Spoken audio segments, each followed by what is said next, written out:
So, good evening, Sir Vivo, or kailan nyo mo po ito mapanood. So, my name is Arjan G. Sabandal.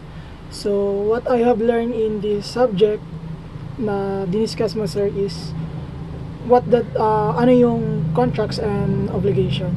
So, in the contract is a agreement between the two people, or between the two minds of the people, which is the one party and another party. So, yun yung agreement. So, and ang obligation is after ng agreement, dun mo na gagawin yung obligation mo. Paano mo ma-fulfill yung obligation na yun? Which is, nag-agree kayo na ito ang gawin mo, ito yung gawin niya. So, yun yung natutunan ko during our time in the prelim. So, and then, sa sources of obligation, which is, sa requisite of obligation, which is the active subject, and then the passive subject, and then the prestation, and then the efficient cause. So, naintindihan ko nyo, sir, kung di dahil sa inyo na mas pinadali nyo yung topic na mas maintindihan agad ng mga estudyante nyo, sir, yung sa requisite of obligation. That time is mas nagets ko agad yung topic na yun, sir. And then sa sources of obligation, we have a law, and then the contracts, and then the quasi-contracts, quasi-delikes, and meron pang iba. So, mas naiintindihan ko din, sir, kasi naiintindihan ko dun sa law, sir, is paano sa law is dun pumapasok yung batas, sir, which is law nga na pag may misunderstanding sa between parties or dun sa agreement nyo, is doon na papasok yung law. Yes, doon na papasok yung law, magpapasok na yung mga abogado, mga attorney, like you, sir. Yan yung yung mga article natin, yung mga Republic Act natin. So doon na papasok yung law. And then doon sa sir, doon sa contracts, sabi ko nga yung contracts, agreement between the two parties, like that. So yun. Isa pa sa naiintindihan ko, sir, sa natutunan ko dahil sa discussion mo, mas pinasimple mo yung discussion, is yung fraud, yung negligence, yung delay, and then yung contravention of tenor of obligation, which is yung fraud, is yung panloloko. Is paano mo i-explain sa amin yung fraud na yun, sir? Mas pinadali mo i-explain sa amin paano nangyayari yung fraud, which is yung panloloko, kung hindi ma-deliver agad, or sinadya yung panloloko, which is yun yung fraud, sir. Is yung negligence naman, mas pinaintindi mo sa amin is yung paano niya pinabayaan or napabayaan yung obligation niya, sir, is yung kapabayaan niya, hindi niya nagawa masyado yung obligation niya as a person or sa tao. Yes, sir. Like to you, sir, is yung obligation mo sa amin is turuan mo kami is na-fulfill mo po yung na-fulfill mo po yung sir, nabigay niyo po sa amin maayos yung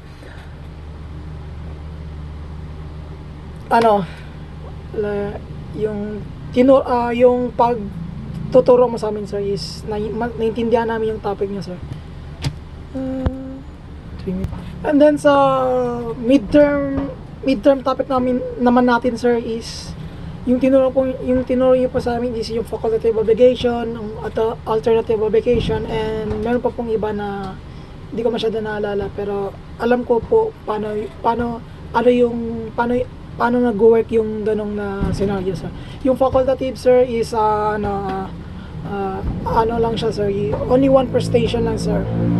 And then yung sa alternative, sir, is kung paano mo i-delete, is paano pag nawala yung sir, yung isang bagay, tapos papalitan mo ng ibang bagay, pero same ng quality, or same ng price, or ng quantity yung ipapalit mo doon sa sir, sa obligation mo, sir, if nawala yung isang bagay. And then sa semi naman, sir, is yung paano yung sa mga. And then sa last topic, sir, is last exam natin, mas nagets ko yung pinaka last, sir, kasi mas pinintindi mo sa amin kahit hindi tayo masyado nagkikita or online class, pero pinaintindihan niyo sa amin yung last topic, sir, kasi hinabol niyo yung oras, then maraming holiday. So yung last, sir, is yung elements of then yung last, sir, is yung elements of contract, essential of contracts, and accidental contracts, which is nagets ko siya agad is parang pagkasunod-sunod niya lang yon is pag wala yung dapat yung sa contracts nandun yung essential nandun na agad siya tapos yung natural contracts is nandun na din yung natural contracts na yon.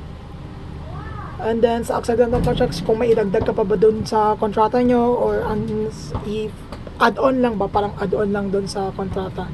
Then dun sa ano sir, sa 10 na ano sa classification contract, which is yung 10 na yon, nandun yung conceal, real and then formal, then meron pang onirus, first tutus ba yun, and then ronomanatory, then naintindihan ko yung lahat sir kasi dahil nga sa inyo sir, mas pinadali niyo yung teaching, mas pinasimple niyo yung teaching kasi pwede tinagalog niyo sa amin sir, which is alam naman natin sa karamihan sa mga classmate ko or ako, mas naintindihan yung Tagalog pero maintindihan namin yung English pero hindi masyado malalim, so mas pinaintindihan nyo sa amin sir yung Tagalog in a simple way na teaching nyo.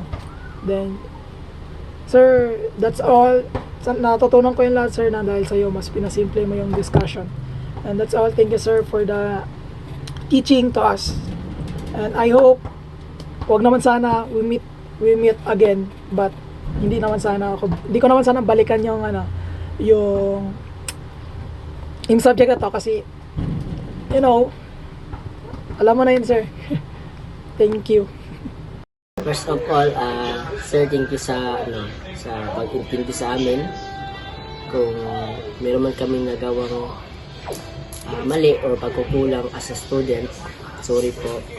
And thank you na rin po dahil hindi mo kami pinabayaan. Talagang pinalamon mo sa amin yung dapat nang malaman sa subject mo.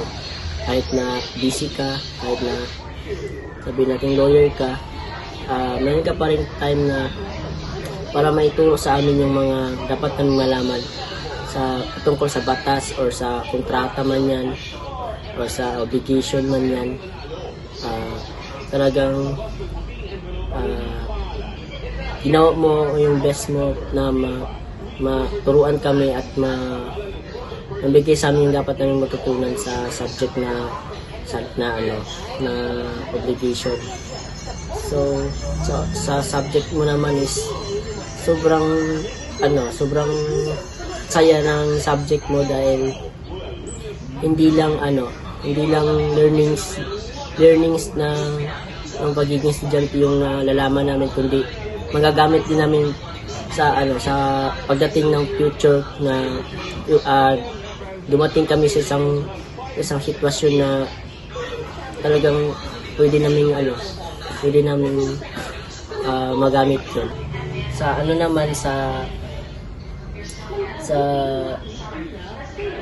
the way mo naman pagtuturo sa amin is na-appreciate ko dahil as a lawyer and teacher na nagtuturo sa amin is hindi rin madali para sa inyo. So yung mga bad words or mga moment na galit ka is wala namang kaso yun sir.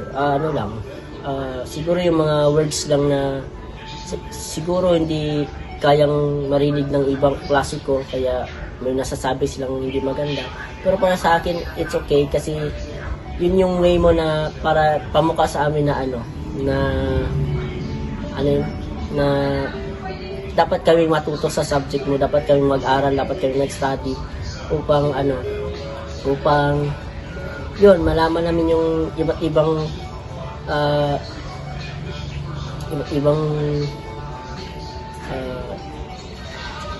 kinds ng mga obligation namin, hindi lang sa school kundi sa araw-araw. So yung tatawa ako. So yung pagtuturo mo is napakaganda, napakasaya. Thankful ako dahil ikaw yung teacher ko ng law dahil talagang hindi mo kami pinabayaan. At sa kabila ng pagka-busy mo is andyan ka pa rin. Kung wala ka, nag-online class ka para lang maturo sa amin ng lahat ng ang aming mga gusto na dapat naming malaman. So, thank you sir sa mga sa mga araw na nagtitiis ka, na pinupush mo yung mga confidence namin na masagot sa harapan kahit na wala kami masagot. Andyan, nagtuturo ka pa rin. And yung mga naturo mo sa amin is siguro magagamit din namin or magagamit talaga namin in the future. Yun lang. Thank you sir and God bless you and sana in the future magkita pa tayo. Hello sir, my name is Patrick Angelo Bipitao and what I have learned to your subject sir sa lahat ng tinuro nyo sa amin. So ano nga ba ang obligation and contract? So ang contract sir is agreement between two parties or between two minds. Then after ng contract sir, doon na papasok yung obligation. So, obligation mo paano ma-fulfill yung agreement, obligation mo paano ma-extinguish yung agreement. Yun po sir ang natutunan ko dun sa subject nyo po. Then, sa lahat-lahat ng tinuro nyo sa amin sir, nung prelim to final, nung prelim sir is yung requisite of obligation. Doon na yung active, passage, prestation, efficient cost, doon pumasok yun sa amin sir. Nalaman namin dahil sa inyo sir. Then next yung sources of obligation, law, contract, quasi-contract, delicts, quasi-delicts. Doon din po nalaman din namin yun sa law, yung sa iyo si tinuro nyo sa amin sir. Then nung midterm sir, tinuro nyo sa amin yung different kinds of obligation, yung 10. Then yung semifinal naman sir, yung extinguish of obligation, yung 6 na sinabi nyo po. Then yung last is yung elements of contract, yung COC, yung tatlong efficient, then natural, then accidental, then yung last na tinuro sa amin tinuro mo po sa amin yung defective contract. So, lahat ng nun po sir is pumasok po sa amin, naintindihan po namin ng mabuti dahil po sa inyo, dahil po maganda po ang pag-explain nyo sa amin, maganda po ang pagturo nyo, and thank you po dahil marami po akong nalaman, and soon sana magamit ko lahat ng nalaman ko sa inyo sir, and thank you po, and salamat po ulit. Good morning, sir. Good afternoon and good evening. My name is Arian GB Salabante.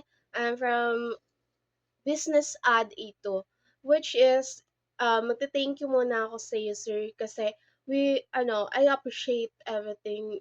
Na-appreciate ko yung lahat-lahat ng na ngayong semester na nandyan ka, sir, kasi you're the best teacher I ever met. Um, Thank you for everything sa pagturo mo, hindi lang sa obligation, hindi lang sa contracts, hindi lang sa subject natin, kundi din sa self-discipline. Kasi na-apply ko siya tuwing yun nga sir, na-apply ko siya na kailangan ko pala, dapat may self-discipline pala ako na kailangan ko pag-aralan 'to. Kailangan kong hindi ma-late, gano'n.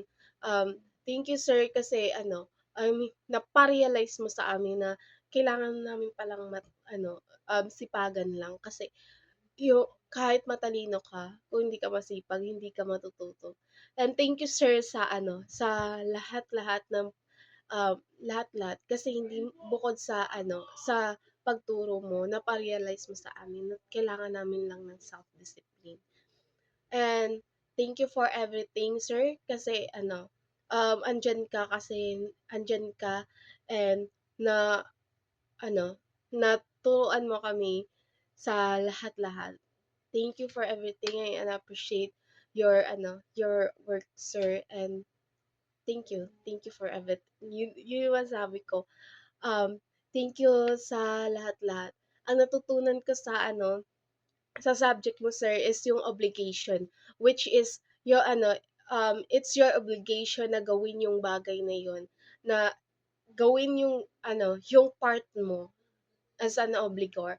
Um, for example, yung sa active subject and passive subject and prestation, which is yung yung active subject is ito na yung creditor or obliges oblig obligee. And yung passive subject is ito na yung debtor, and yung prestation or efficient cost. Yung prestation is ito na yung yung object na pinag-uusapan.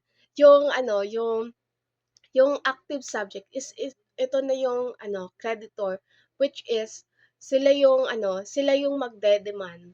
And yung passive subject naman is ito na yung debtor, which is um, sila yung gagawa ng obligation. Sila yung magpa-perform ng obligation. Which is, yung prestation naman, ito yung subject na pinag-uusapan. Which is, for example, the phones, the laptop, or basta object siya. Yun yung pang part na gagawin mo, na gagawin ng passive subject or the creditor, the debtor. Siya yung ito yung gagawin niya. And we also yung natutunan ko yung mga law, about sa law, yung efficient cost, yung sa contracts naman, yung consent, yung acceptance, ganun. Yung sa contract is ito na yung yung for example, um, ikaw yung magbibigay ng contract, tapos hihingin mo yung consent nung nung mag-a-accept, which is yung acceptance. For example, magbibigay ka ng contracts, tapos hihingin mo yung consent niya. Tapos ang gagawin lang ng acceptance is kung i-accept niya ba or i-decline niya yung contract na yun. Yun yung contracts is yung yun, yun yung yung pinag yung pinag-uusapan. Like, kapag walang contract, kung walang acceptance dun sa contract, walang um yung kapag walang acceptance doon sa contract is walang contract. Yun yung pinag-uusapan dun. And thank you. Yun lang siguro masasabi ko. Sobrang dami ko na natutunan sa isa. Thank you, sir, sa everything. Thank you for everything na appreciate namin, na-appreciate ka namin, and I hope na magkikita pa tayo and ma-meet pa kita. Thank you, sir, sa everything. Thank you po.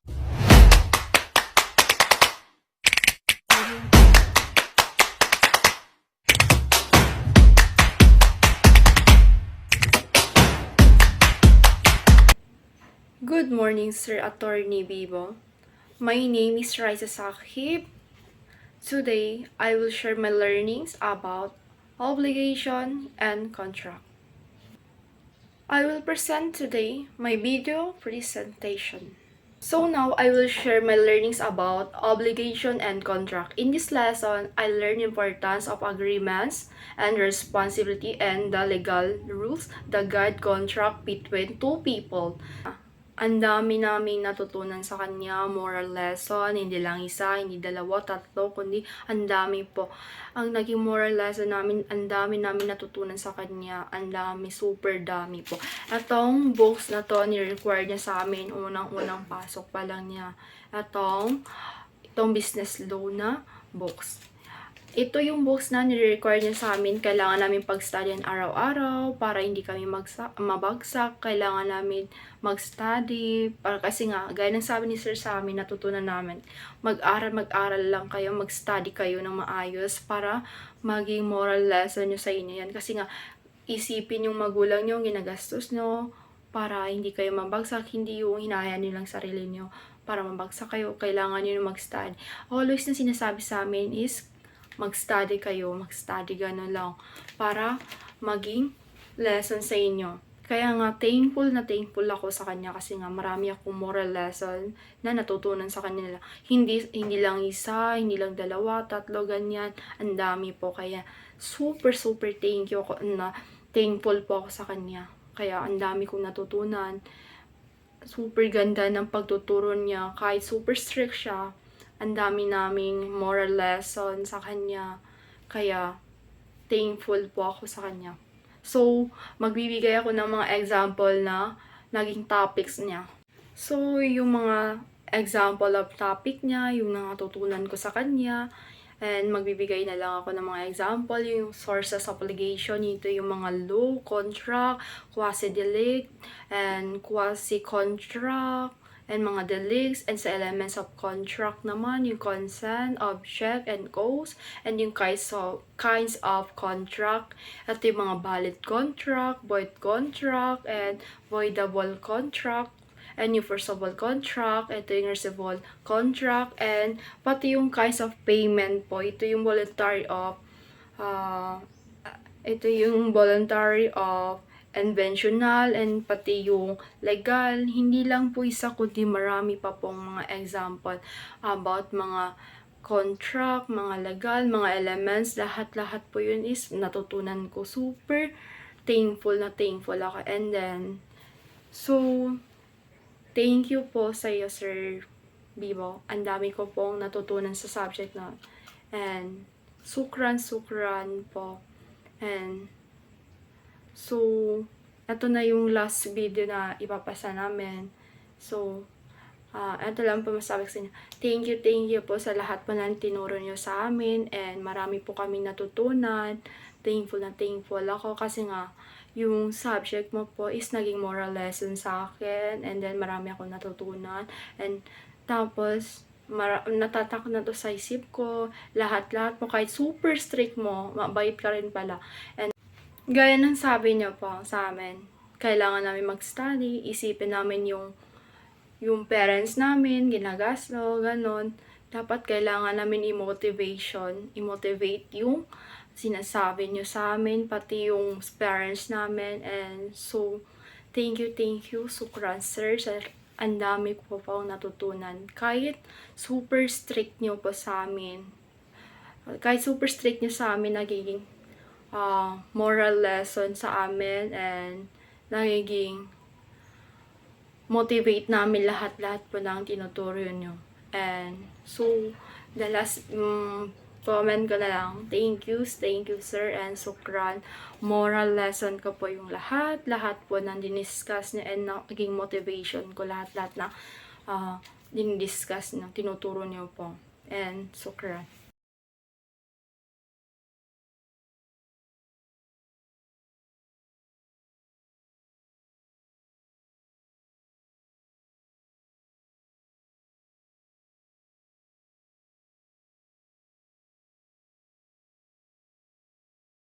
Hi sir, good afternoon, and gusto ko lang magpasalamat sa iyo sa mga tinuturo niyo sa amin and mga bagay na pwede namin magamit in the future, katulad ng mga requisite of obligation, source of obligation, and mga elements of contract, katulad ng mga passive subject, active subject, prestation, efficient cause. Lahat na yan natutunan namin sa iyo, and hindi namin yan makakalimutan, and thank you sa pagtuturo sa amin. Good afternoon, sir. My name is Johanna Ali. Ang natutunan ko po sa obligation and contracts is, first topic is 5 sources of obligation. Number 1 is law, batas. Obligation na galing mismo sa batas. Halimbawa, pagbayad ng buwis. Number 2 is contracts or kontrata, kasunduan ng dalawang party na may obligasyon sa isa't isa. Halimbawa, kasunduan sa pagbili ng lupa. Number 3 is quasi-contract, walang kasunduan pero may obligasyon para maiwasan ang unjust enrichment or hindi patas na pakinabang. Halimbawa, Nabayaran mo ang utang ng iba nang hindi mo sinasadya. Kailangan kanyang bayaran. Number 4 is delicts. Obligasyon dahil sa paggawa ng krimen. Halimbawa, nagnakaw ka, kailangan ibalik ang ninakaw mo at kailangan magbayad ka ng danyos. Number 5 is quasi-delicts or culpa akiliana. Pinsala dahil sa kapabayaan, kahit walang kontrata. Halimbawa, nakabangga ka dahil sa pagiging pabaya, kailangan mong bayaran ang nasira mo. Next topic is elements of obligation. Active subject or creditor, passive subject or debtor, prestation, gagawin o ibibigay, juridical tie, legal na dahilan.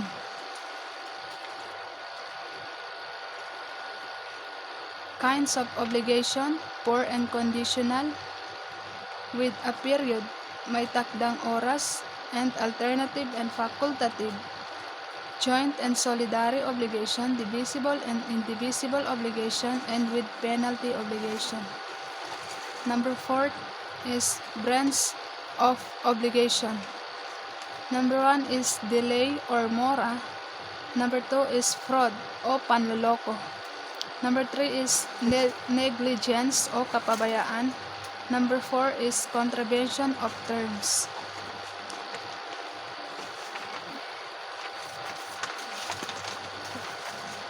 And sa contracts or core topics, elements of contract, consent, object, cause, which is, ito yung sinasabi mo na COC.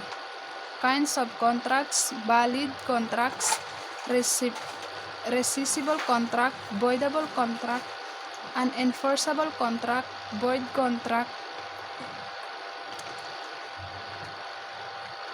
and damages, actual, moral, nominal, temperate, and exemplary. Yung consent po ay kung kailan valid at kailan may problema, mistake, fraud, intimidation, and etc. Yun lang, sir. Thank you. Good morning, sir. Ako nga pala si Nonilon Sicarotic Jr., sir. Bago matapos ang lahat, sir, gusto ko munang magpasalamat sa iyo, sir, sa mga itinuro ninyo sa amin about obligation contract sa law and agreement by parties. Sir, isa ka rin po sa nirespeto kong teacher sa Colon System Technology, sir. At bago magsimula ang exam natin, sir, may sinabi ka po sa amin, sir, na ang tunay na successful, sir, ay ang pagiging humble sa sarili, sir. Kaya hanggang ngayon, sir, dala-dala ko po ngayon, sir. Kaya maraming salamat po, sir, sa mga payo ninyo sa amin at sa mga itinuro ninyo sa amin. Kaya maraming salamat, sir. Hi po Sir Bibo, magandang araw po. My name is Wilby Joy Jerez. Ang mga natutunan ko po is sa mga topic nyo is yung fraud. Yung fraud po is yun na yung mga pandaraya. Sa obligasyon naman po is yung mga responsibilidad sa harap ng batas o moral. And sa contract naman po is ito na yung mga kontrata tulad na lang pagbili ng lupa o kontrata sa trabaho. Sa unforgettable naman po sir is yung pag pinapagalitan niyo po kami sir is hindi po ako nagtatanim ng sama po ng loob dahil alam ko po yun po yung way nyo para po matuto po kami at mag-aral po ng mabuti. Sorry po sir kung hindi po ako nakakapasok ng gaano sa subject niyo po dahil po is naunahan po ako ng kaba at takot. Nagpapasalamat po ako sir sa inyo po sa lahat-lahat dahil po naging guro po namin kayo at tinuturuan niyo po kami ng maayos. Naging magandang aral po ito sa amin sir at isang magandang memories po. Hindi ko po ito makakalimutan sir. Thank you po sa lahat sir. Maraming salamat po and God bless po. Thank you.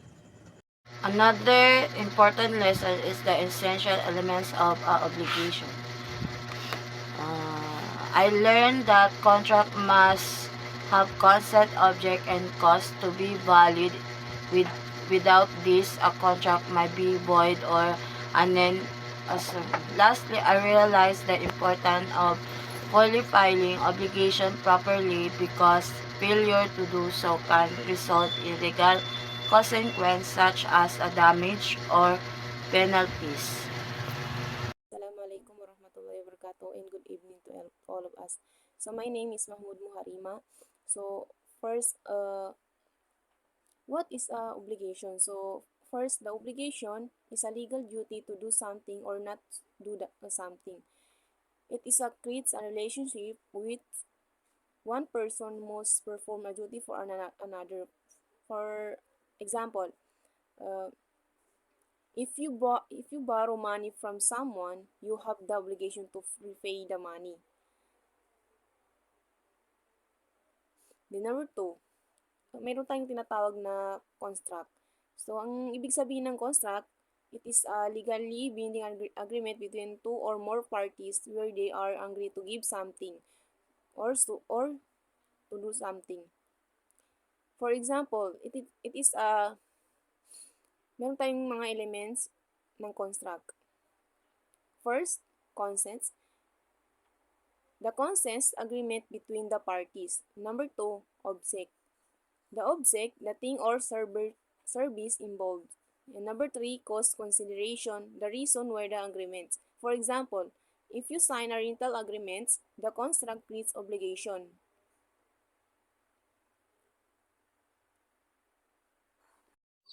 Oblicon, it's all about trust and accountability. I've learned that there are promises with consequences.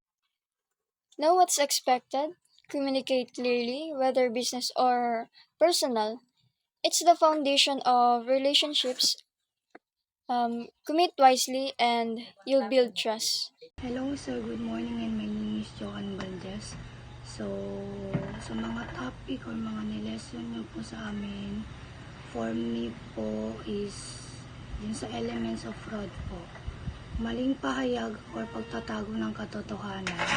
Like example po, may binarel. Tapos nakita mo, habang naglalakad ka, nakita mo binarel siya. Tapos nung tinanong, or may witness kung sino nakakita, kahit alam mo naman o nakita mo naman kung sino yung bumaril sa kanya, sinasabi mo na hindi mo alam at hindi mo po nakita. And gusto ko lang pong magpasalamat sa inyo sa lahat ng mga efforts nyo sa amin and kung paano nyo po dinideliver ng maayos yung mga lesson nyo. And alam naman po namin paminsan na kaya po kayo nagiging stick sa amin is para din naman po sa kapakanan namin and para po malaman namin kung ano po yung tama at mali po namin ginagawa. Yun lang po. Thank you po. Ang natutunan ko po sa obligation and contracts ay sa obligation ay law, contracts, quasi-contracts, delicts, quasi-delicts. Ang natutunan ko po sa different kinds of obligation ay may pure obligation, conditional, obligational, alternative, facultative, joint, solidary, at sa law, contracts, quasi-contracts, quasi-delicts, delicts. At yung COC, consent, object, cause. And lastly, ang natutunan ko po sa obligation and contracts is ang kinds of fruits like civil fruits, industrial fruits, natural fruits. Ang natutunan ko sa obligation and contract is to give to do or not to do something. For example, obligation to do love our parents. Obligadong mahalin natin ang ating mga magulang. Second is obligation to do law. Not to do naman is obligation to not to do smoking. Paninigarilyo sa pampublikong lugar. Yun lang po. So, tutunan ko about contract. Tutunan ko about contract. paano mo nga, paano mo nga, may, may bigay sa, may bigay mo sa debtor sa predator. So yun. Good day, sir. I am Nicole Alomigo from BSBA second year. This is my video presentation. And the lesson na natutunan ko sa iyong subject, sir, is yung the obligation and contracts. Yung pinagkaiba nun. Yung kasi yung sa obligation, ito na yung the duty or responsibility ng isang tao. And then yung sa ano naman, yung sa contracts naman, ito na yung agreements, the covenant or undertaking. So, mas nagkaroon ako ng bagong knowledge, sir, about sa mga law, which is yung the creditor, the debtor, yun na yung mga obligee, obligor. So, mas nagkaroon po ako ng mga malawak na alam sa sa obligation and contracts. And then mas nalaman ko yung mga article kahit papaano, and that's all. Good day. So, the unforgettable lesson that I have learned this semester is all about the obligation, because I learned the different types of obligation, the elements of obligation, kung paano papasok yung obligasyon sa isang pangyayari, kung paano pawawala yung obligation, and the elements of obligation like contract, quasi-delicts, yun. So, natutunan ko yung mga bagay-bagay, yung mga difference na masabing obligasyon sa isang ano natin sa isang tao. So, also the contract, because lahat kasi ng bagay is, ngayon, lahat ng bagay is pwede sa kontrata. So, like contract of loan, in the future, ganon. Contract of lease, contract kung paano magkakaroon ng kontrata sa isang tao, kung paano gagawa ng kontrata sa isang tao, kung paano matatapos yung kontrata sa isang tao. So, yun yung unforgettable lesson ko na natutunan sa subject mo, sir. Thank you po sa teaching, and yes, madami po kaming natutunan. Yun lang, sir. Have a good day po. Good morning, sir. My name is Nurhanis Manabdola. Ang natutunan ko po sa inyong klase, sir, is yung Civil Code of the Philippines, is yung law, contract, quasi-contract, delect, quasi-delect. And sunod naman, sir, is yung 10 kinds of obligation. Pure obligation, simple obligation, grant obligation, conditional obligation, solidary obligation, and divisible obligation. And sa naman, sir, grounds for liability, sir, is yung fraud, delay, negligence, contraventional, and pati, sir, yung kinds of damage, yung nominal, actual, temporary. And sa naman, sir, is yung sa contract, sir, is kinds of contract, sir, is yung consensual, and sir, ang dito na po, sir, ang hindi ko malilimutan, sir, sa inyong klase is yung tuwing papasok kami, sir, sa inyong klase is yung grabe ang kaba. Sa totoo lang, sir, ayaw din namin mag-absent sa inyo, sir, pero yung tuwing magpasok kami, sir, na pangalan niyo pa lang, sir, pagpasok na sa pinto, grabe nanginginig kami. Hindi na sa amin natatakot, pero grabe grabe ang namin, yung init, lamig, kahit malamig naman sa aircon, pero parang ginawa ka sa amin, parang grabe ang init, sir. Pero sir, maraming salamat, sir, and pasensya na po sa hindi namin pagpasok, sir. Thank you. Good day, sir. My name is Johanna Ulubala. Ang natutunan ko po sa subject na is yung voidable contract. Pag sinabing voidable contract, ito na yung tumutukoy sa menor de edad or legal age. Voidable contract ay nagpapakita na ang batas ay nagbibigay protection sa mga taong mahina or vulnerable sa mga transaction tulad ng mga menor de edad, biktima ng pandaraya or pilitan kahit na may kontrata na. And again, sir, thank you. Hey sir, my name is Oshima Idal. Natutunan ko lahat sa mga tinuturo, hindi ko makalimutan is yung about sa kontrata. When we say a kontrata is talk about mind between two person. Napaka-importante ang kontrata sa buhay natin, lalo na kasi ito yung nagbibigay ng assurance at nagpapatunay sa makasunduan natin sa ibang tao. Nakaprotect tayo sa mga hindi natin inaasahang pangyayari. Yun lang sir, at thank you for teaching us. Good day. Good day sir. I am Shanice Makabalang from Section A po, and actually sir, like naintindihan ko po lahat ng topics or na-discuss niyo po sir, pero itong topics na sasabihin ko lang po is yung parang, kumbaga, yung mga hindi ko siya agad nakakalimutan na mga topics po, sir. Kasi, sir, parang everyday, mariremember mo talaga tong topics na to in everyday situations. Like, dito po sa 5 sources of obligation po. Number 1 po is law.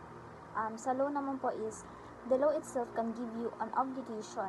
So, like, for example na lang po is, you must pay taxes. Because the law says so. So nasa law, nasa batas na talaga na kailangan magbayad ka ng taxes. And another example is the traffic lights. Kapag nakalagay din sa, pag nakita mo sa traffic lights na red, nagsistop ang mga sasakyan.